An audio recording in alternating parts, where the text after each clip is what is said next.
Hi guys, so we're back with Golden Soul Chats, and we are going to be talking today about our love languages. So I didn't really know about love languages until like a couple of years ago, probably like 3 years ago. And there's 5 different love languages. If you want to kind of follow up about it, we'll link the link that you need to click on to find out your love languages. It asks you a couple of questions about yourself, and then it gives you like your top love language. So my love languages is gift receiving, and also the second one that I had quite like a high score for was quality time. So those are my 2 love languages, and I could tell from my love language how it matched my personality, because I was like, oh yeah, I do. I think all 5 really apply to you. Like all 5 really apply to you, but it was just those so more of a higher score, So what's yours? Mine was I didn't know about love languages, as they sent me the link about a few weeks ago. But to be fair though, a lot of it is what I use anyway. But my 2 high scores were act of service, which for me is definitely a biggie. And gift receiving. I know. What were yours, G?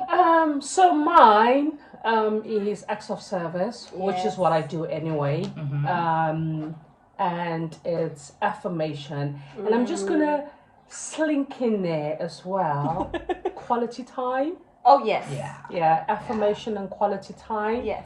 And like Adele said, when I tallied it up, it definitely does make up me, my character, and who I am. So, I'm excited. Let's hear what you all got. Do you think, like, knowing your love language now, do you think that had you known your love language years ago when you were in a relationship, do you think it would have made a slight difference? Oh, yeah, I think so. It would have made a heck of a lot of difference. Like, knowing that. Yeah, because especially... like the top one for me being acts of service, it's what I do anyway. Yeah. I'm that person I always want to make. And do you expect it as well? Yeah, but even if I don't get it back, I like the affirmation. Yeah. Like, you brought me told, breakfast, I like to be told. Yeah, I do. What you do. Some friends of mine will say, oh my gosh, you love the praise. You just love to be praised. Too. It's not praise, it's affirmation. Yes.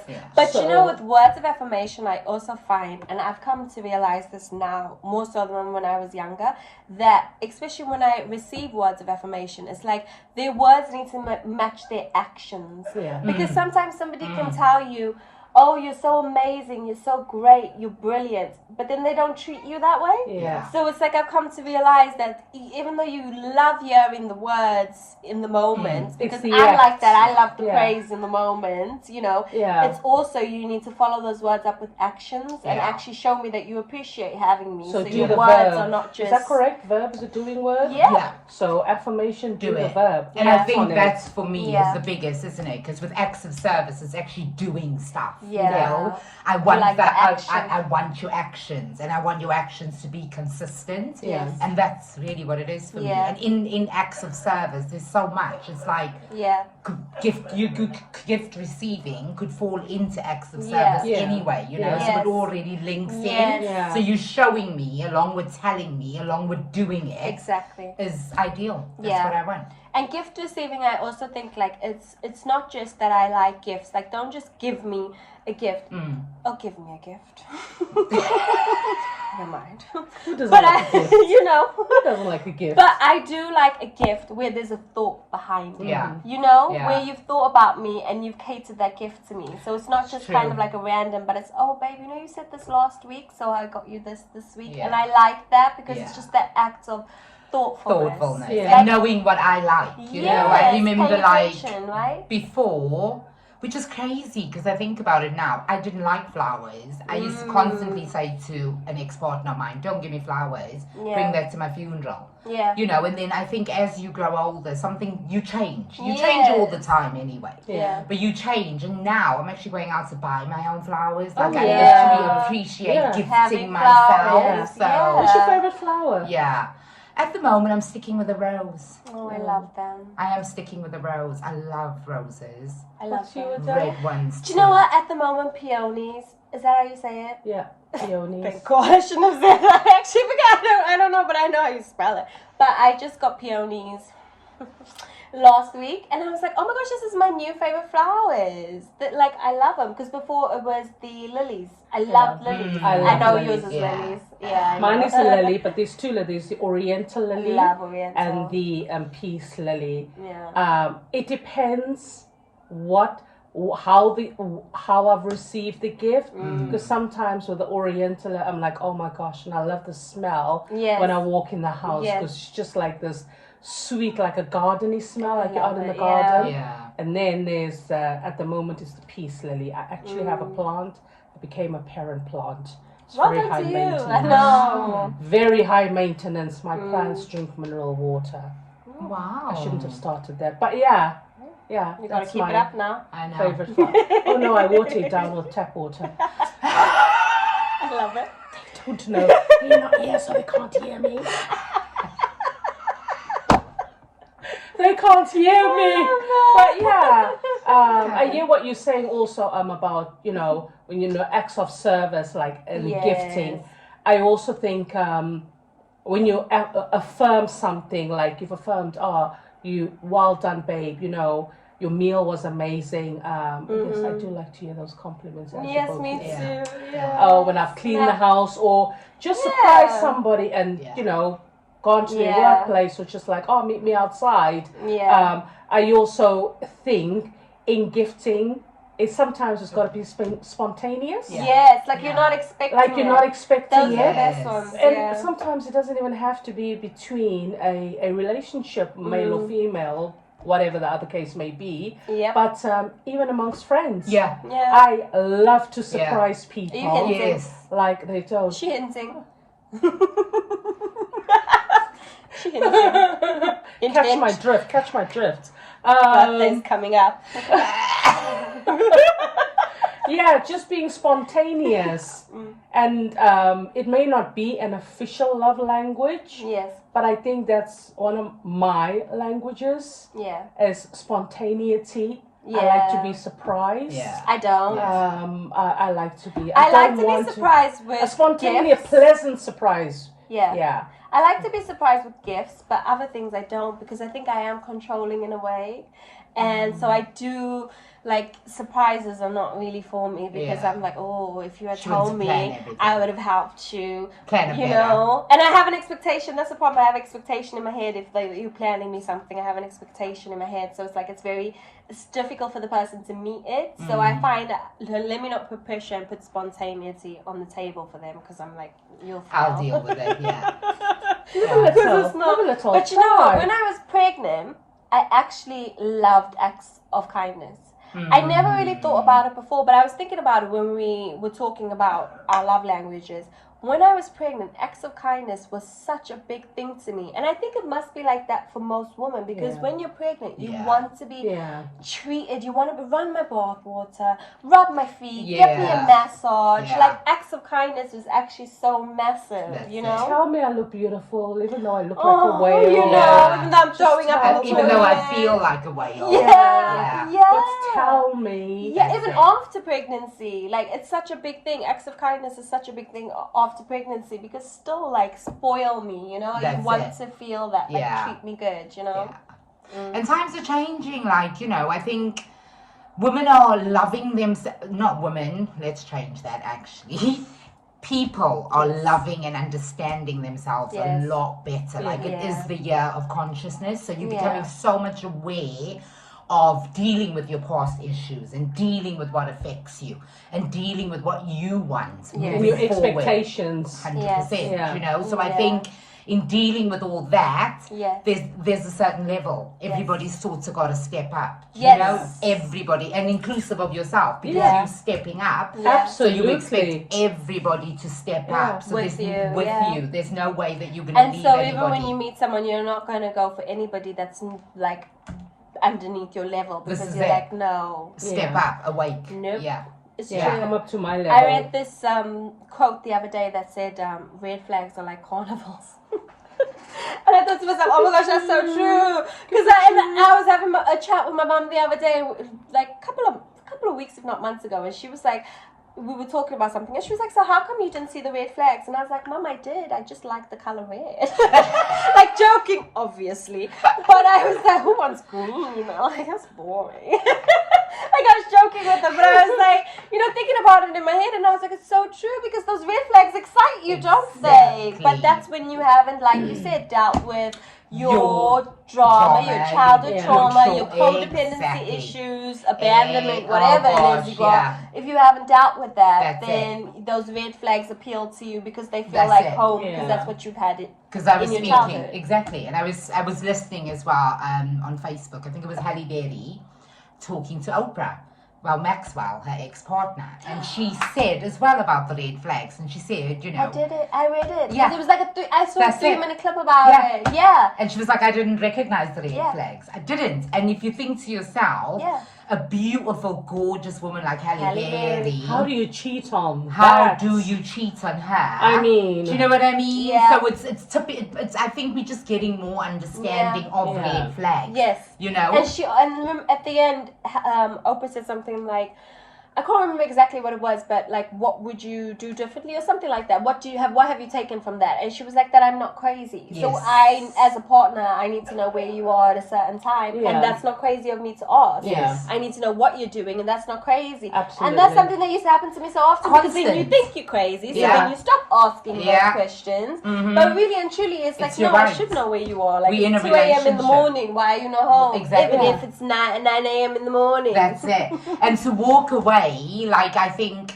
for me, especially now, I would walk away straight up. I'd turn my back and I'd walk away. No, thank you. You know, it's not happening. Next. But because I hadn't dealt with my childhood trauma, my issues, my culture around me, and what everybody was going through, normalizing it, I didn't walk away. Yeah. You know, and now I've learned that is not actually normal. I'm going to turn my back to you. Sorry, bye. See you. So, but then go on.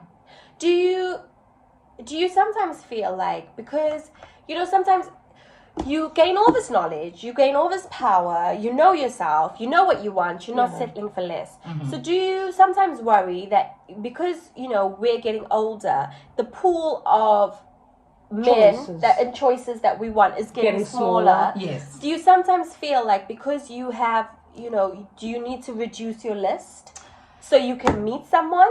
Or do you think I'll meet someone where I meet someone now, this is what I was discussing with my daughter. Yeah. And this is what they feel as well, that it's going to be difficult for them to meet somebody on their level. Yeah. But they're not lonely. Yeah. So I don't need to reduce my list because actually I'm not lonely. I'm okay on my own. Yeah. So if it takes however long it takes for me to meet that person on my level, that's fantastic. Yeah. Let it happen. Yeah. But I'm not going to reduce my list and be working on somebody that's not at my level. Yeah.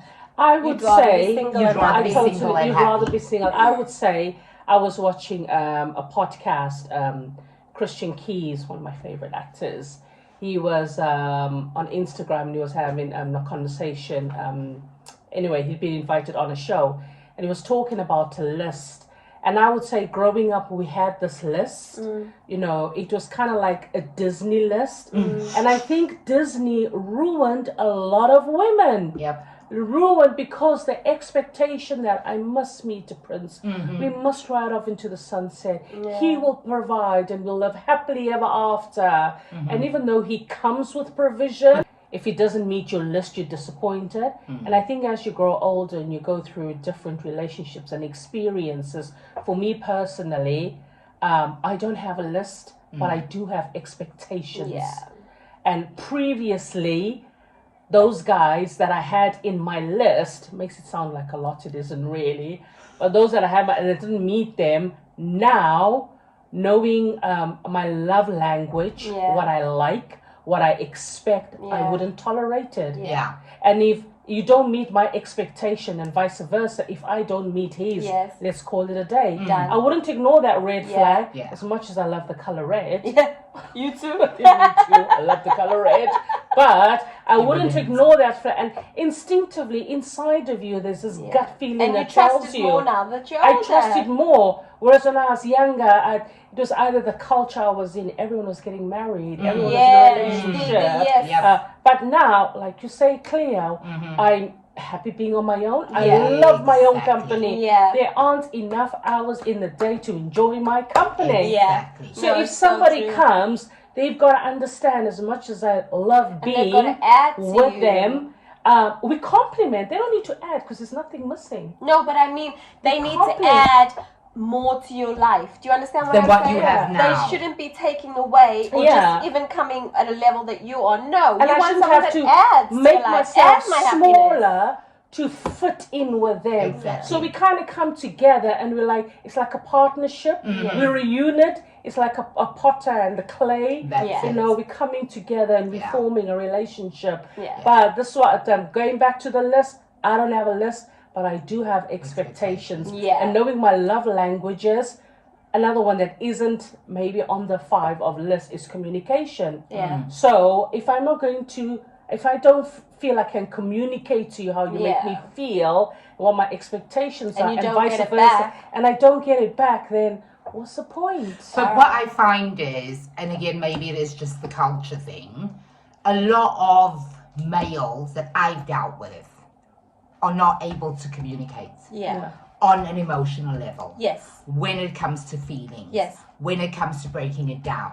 Because it's normalized in the culture for you to look at other women, for you to be with other women, for you to cheat on other women. Where women even cover up for the women, you know, that are doing it. It's normalized. It's okay. You know, and as long as I have him there, I'm okay. I actually have come to understand that there was something in me that I hadn't dealt with that always led me to accept unemotionally available men. Exactly.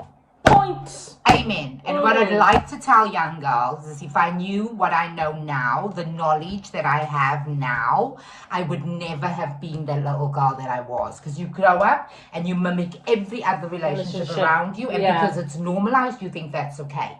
It's not okay, sweetheart. Things change. You might have come from poverty. You might not have enough. You might not have the straight hair. You might not have the green eyes or the light skin. But I tell you what, there's so many treatments. There's so many things that are going to change in your life if you just focus on your education and you focus on getting better.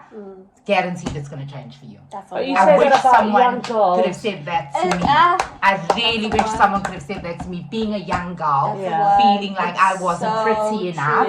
I wish someone could have said, baby girl, things are going to change for you. This is not your do-all and your end-all. You keep your head in those books. You keep your head in your game. Leave those that want to be pretty and think they're beautiful and see where they end up. You don't need to prove yourself to You don't need to prove yourself to anybody. Amen. Like you say, Cleo, like growing up, in the culture, as you know, in South Africa, I grew up because and now I appreciate my brown skin so much, and not just because Beyonce sang it, but I appreciate it so much because of the culture. You go for a certain type of boy. Oh, he's light skin. I'll go for him. Oh, he's older. Or he's older.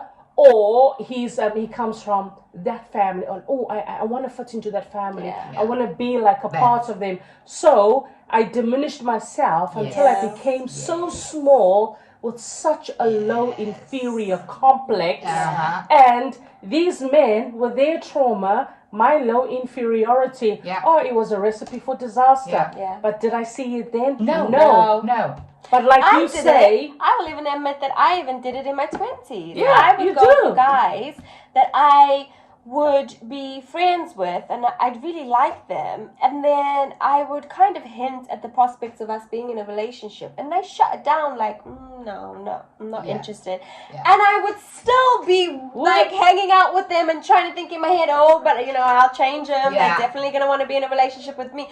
Then when they actually don't, and I get the big obvious in my face that they clearly don't, I feel even more rejected. And it's such a horrible thing, but it's almost like I was chasing that rejection because I knew it was going to lead because we hadn't dealt with our childhood trauma. Because when you grow up in our culture and you don't see heroes that look like you in school, it boils down, there's so much more to it, guys, but we can't get into it now.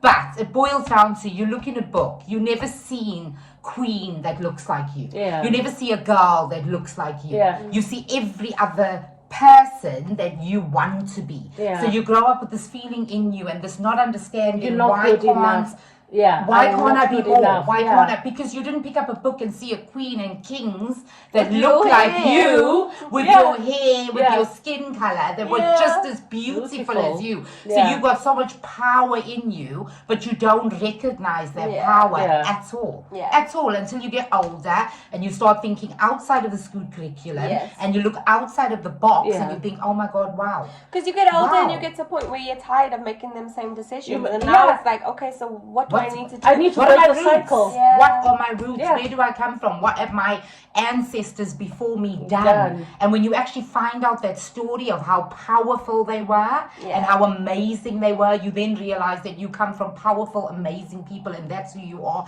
And you stand tall, and you stand tall in that. Funny story. True that we say. Funny story. I remember growing up, and I seem to have had a pattern of the guys that I like. They had to look like Brad Pitt. So we all green eyes, olive skin, and so we all. But the brothers only wanted to see me after dark. I mean, I was beautiful enough for them, but only after dark. And I was like, and after dark, oh my gosh, when you're up in the club and I'm into the club, or he says even in church, even in church, the brother part, when all the light skinned girls have been taken, then you're like last dibs, and you just feel so honored that this man is oh it's like, oh my this gosh, unemotional, unavailable man. But get this, next day in church, brother be lifting up his hand, but he don't want to know. And then he continued, and I was like, hang on a minute here. And then you get the darker, the Tyrese's, Tyrese, the darker brothers.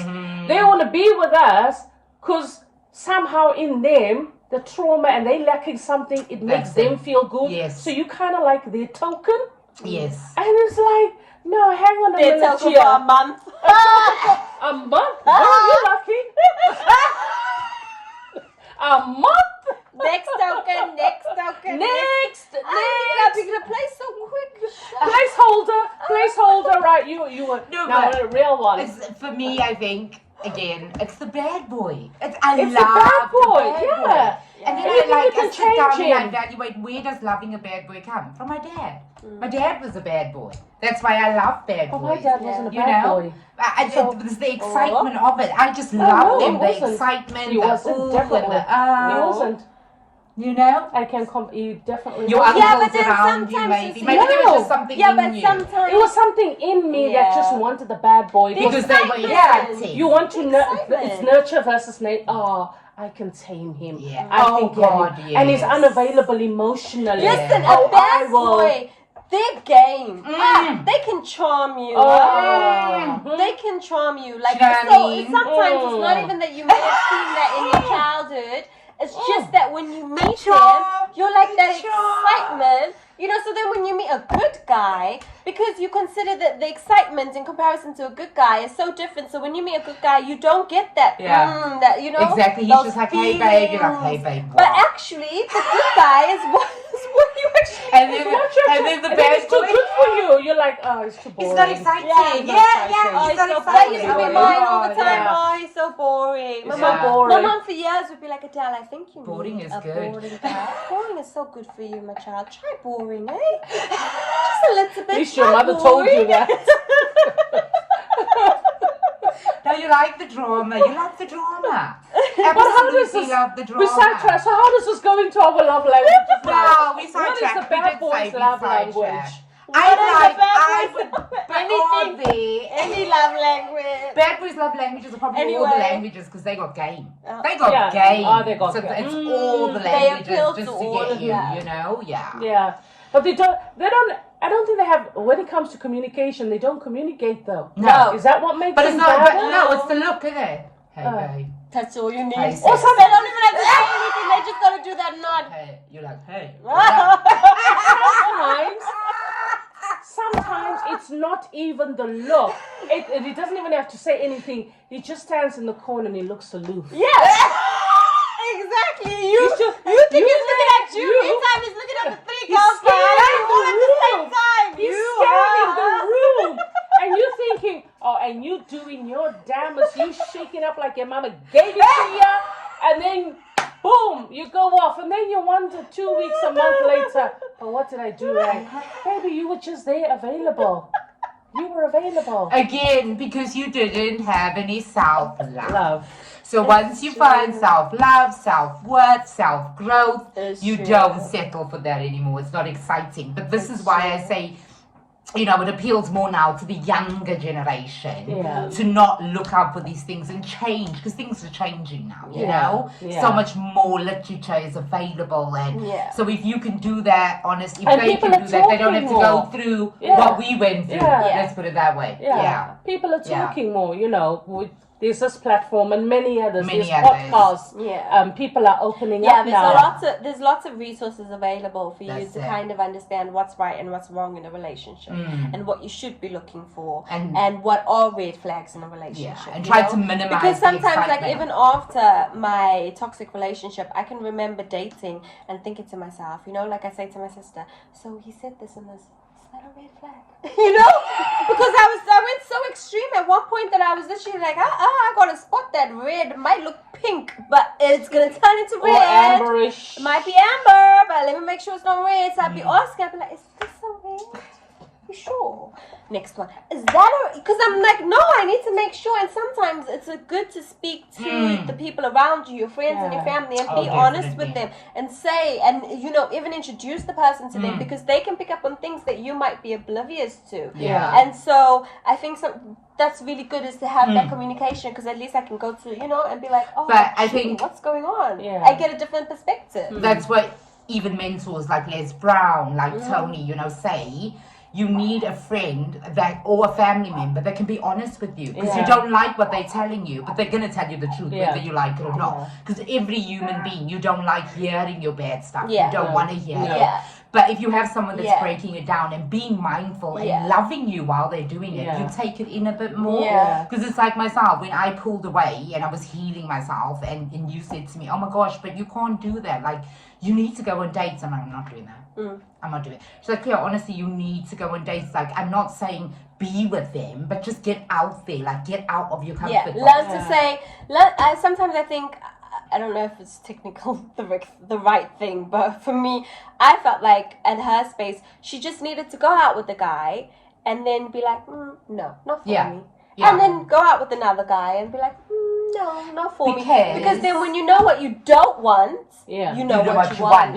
And because I had like, my type is so specific. Like her ex-partner said my type, and I was fuming. I was so angry with him when he said my type. He was like, yeah, you go for these skinny boys, like, these Arabic type boys, like, drug addict type boys. I was like, no. And then I looked at this, and it's obviously not true, but there's some truth in it. I seen the truth. When I put all my exes together, I was like, there's truth in that. And he could see it from the outside. We couldn't see it, because in our culture, that's what a lot of people look like. So I wouldn't see it. And I kept on running back to my past. I always look for a past boyfriend to make me look comfortable and make me feel comfortable and start talking to again. And, and I thought, no, you've got to step out of that box. That's growth. So that's what I mean, to spot for someone outside to spot it. And going for somebody that's out of your comfort zone. That's exactly what it is. It's growth. Dating somebody that's not who you would typically date. So I have a question. So people that are married, young, old, not from, let me not say from our parents' age, but the generation after that is ourselves. Cleo, you got married young. That love languages, did you recognize one or two, or would you say that at least there was the possibility of it developing into more, but because of trauma, that person didn't know their love language themselves. Yes. You mean it could have developed into more, like it could have blossomed? Yeah, and it could have worked out had we known our love languages? You or your partner? No. I would say yes if they were emotionally available. So before we even get to love languages, they weren't even ready to deal with their emotional trauma, and neither was I. Yeah. So we couldn't even develop a love language, couldn't work on a love language, because we're both holding on to each other because of childhood trauma and not knowing any better and settling because that was the norm. The reason why I'm asking that, because here's my thing, right? I think that sometimes, even if I look back at the partners, my ex-partners that I've dated, and even if they had, because not all of them were emotionally unavailable. I'm not going to say no, and Adele, you were lucky because Adele came over to the UK. So you stepped out of their cultural... At least, you know. But I'm not going to say all of them were like that. But I will say that if I look back at my exes, there's a reason why they are my exes. Because even I'd say if we were both emotionally available, even if we both knew our love languages, even if we both healed, I don't think it would have worked, because I don't think we were right for each other. You were not compatible. We were not compatible, regardless of all the other issues. Unfortunately, the toxicity, even from my side, that came into it, I would not say that we were compatible. I don't think that I could say that I had like a solid... One of the things I value now in a relationship with somebody is friendship. That's key for me. That's my number one thing that I will never remove. Like, that's the top of my... No, man of faith is top of my list. There's too many top of the list, but okay. I will not be moved on that. But friendship is at the top of my list. I'm like, I need to have a solid friendship with you. Take away the sexual activity, take away, you know, or everything else. I need to, like, we need to have a friendship first and foremost. And if we don't, so I don't think I had that with my exes. I would not say I had a solid friendship with them, and I don't think we would have worked. But I think it's ego. And I think it is ego because, like I say, you go with something like from past. Because I went for a certain guy and they had an ego, I had an ego, and it was like to the other girls, nah. Yeah. Yes. And there were one or two, and the type of guys I went, it was the guys that gifted me stuff, and to me it was like, oh, okay, I've had gifts, I've had trips, oh, I like this is the one I'm going to marry. But it would go for a certain time and then it would stop, and then I'd wonder like, hang on a minute here. It's not how you got me in the beginning. So I'm just thinking in terms of there may be other people, and we're not experts, we're just speaking from our experiences. But there may even be young girls in their 30s, in their 40s, you know, and maybe even older that are married, and they're like, oh, love languages. I've never heard this. And they wonder why they're frustrated or... Why is this person not giving as much as they give? 100%. You know, 100%. Because when I was pregnant and I wasn't receiving acts of kindness, which I generally believe was my love language at that time, and I wasn't receiving that, I was even more upset. I was like venom. I was like a snake. I was ready to bite because I was not receiving that acts of kindness. That's how valuable it was for me to get that type of treatment at that time. Forget receiving gifts. I wanted that acts of kindness being pregnant. And because I didn't get that, 100% it affected me even more than I realized. So I completely agree with you that being in a relationship, you should know that. Because sometimes you're in a relationship and you think, why am I unhappy? What's going on? Everything just, you know, upsets you. You're like, I don't know. Oh, my feelings are all over the place. And you can't pinpoint something. But then when you look, what took me to come out of that, when I looked at love languages, and I was like, wow, that's why I was so frustrated when I was pregnant. Because I wasn't receiving that. That was so cool, you know? But because of your ego as well in the relationship, you can't communicate that. And that's the thing, because we buzz about it.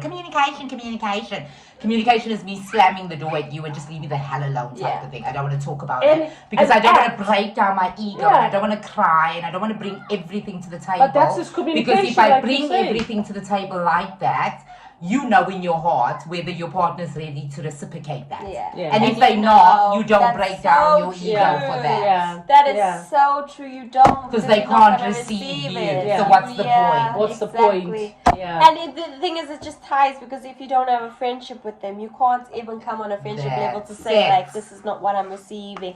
And then they're gonna hear with open ears and be like, okay, how can I change? That's it. Because those bad boys don't change.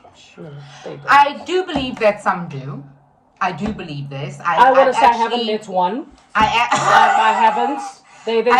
They're now old men that are sad and the ones that she's dealt with. But I'm saying, because it's the year of consciousness, we all breaking down our egos, we all growing. We hope we all are men that are able to do it. They are. Do you think? Because to go around and say, and this was my favorite one, all men are dogs. Oh yeah. Then all men are this, all men are that. You're inviting that into your life. No, but we're not saying they're dogs, we're just saying they won't change. But the men you've dealt with, and what I've seen, and what I've seen, and what you've seen from the men you've seen. You've been to America. Surely, if we can say, you've been to America, Australia, they're the worst. New Zealand, Canada. You can't judge Canada. like that. Yes. You can't judge like that. I can testify to that. No, I do think that men. I do think that everybody's on their own journey. So if a man is going to change, it's up to him. But I definitely don't have the idea that all men are the same, and that has changed for me a long time. It took me a long time to change it, and it's like I don't have the concept that all men cheat.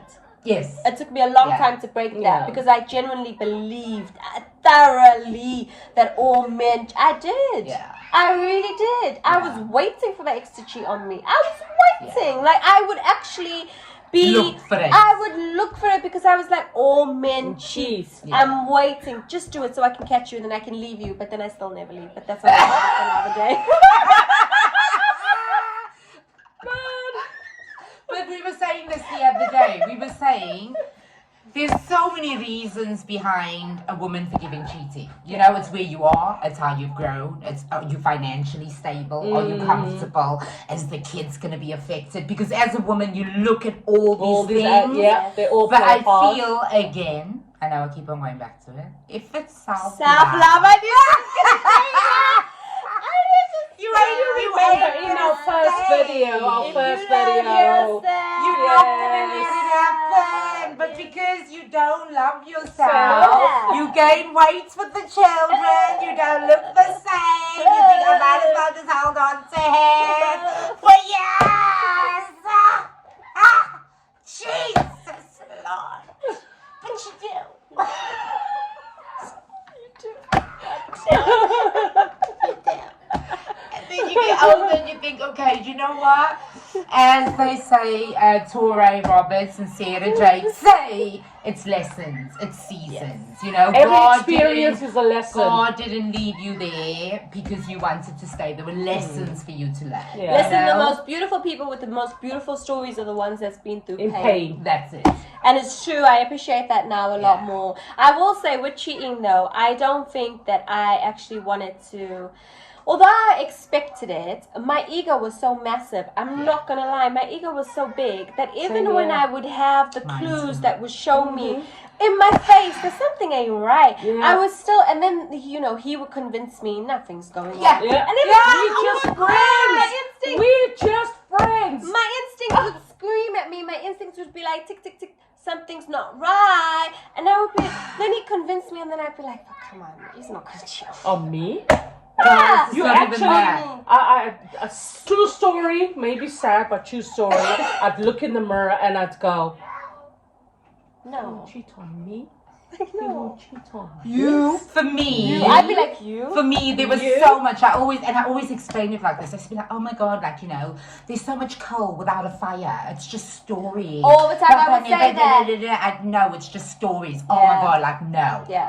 And at the end of the day, even if he did, at least he's coming back to me. He's with me. He's mine. Yeah. He's mine. I got it. It's those women with the problem, not him. Physically had to get actual evidence. True story.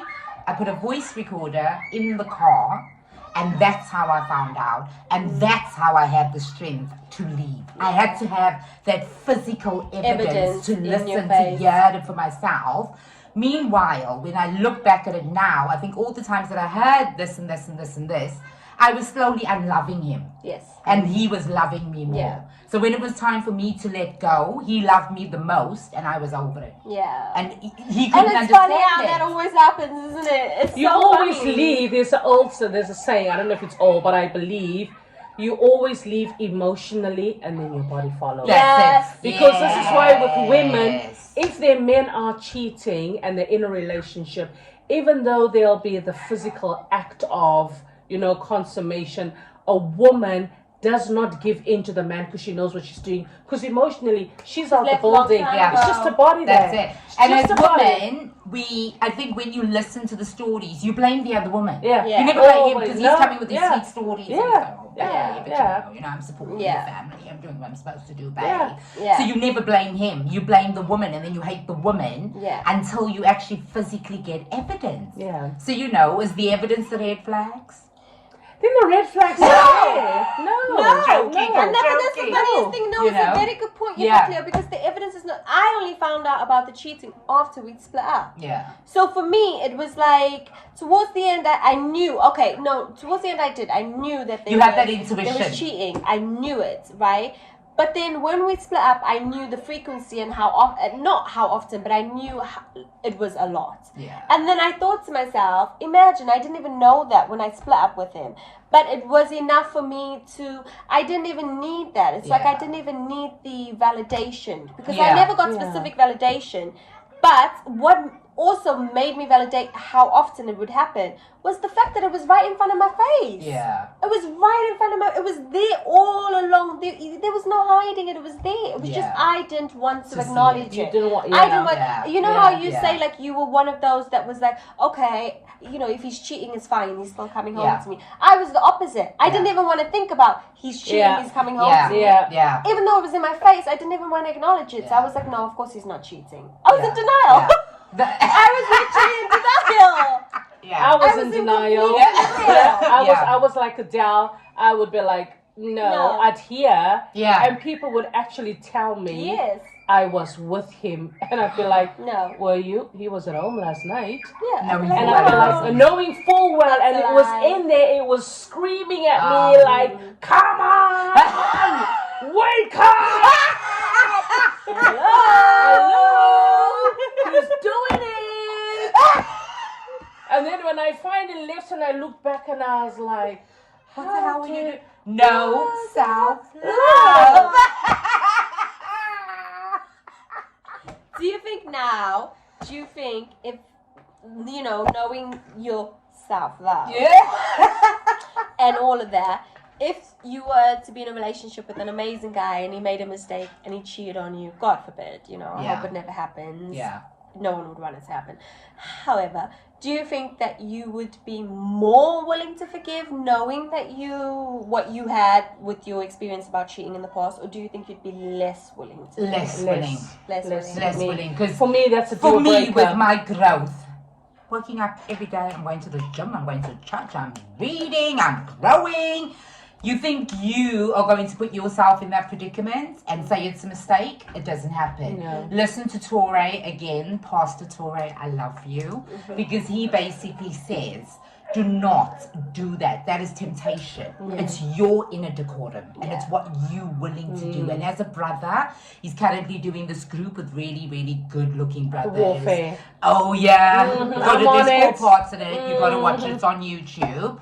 Where he says, you're looking for a wife or you're looking for a decent somebody.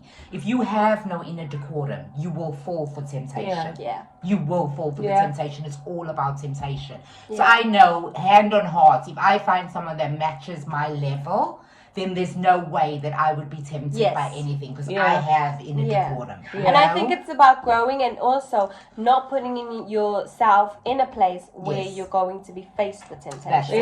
That's one thing I've learned a lot. It's like, even when you get older, like we all used to club when we were younger, and we all used to want to go out. And I don't know whether it comes with age, because I think there's a lot of young people that don't club and don't really feel the necessity to do No, they don't. But for me, it's like, now that I'm older, I don't really put myself in certain situations or certain places where I feel like I'm not going to be centered in my judgment, and then something may sway me or move me to be tempted to do it, because what's the point, really?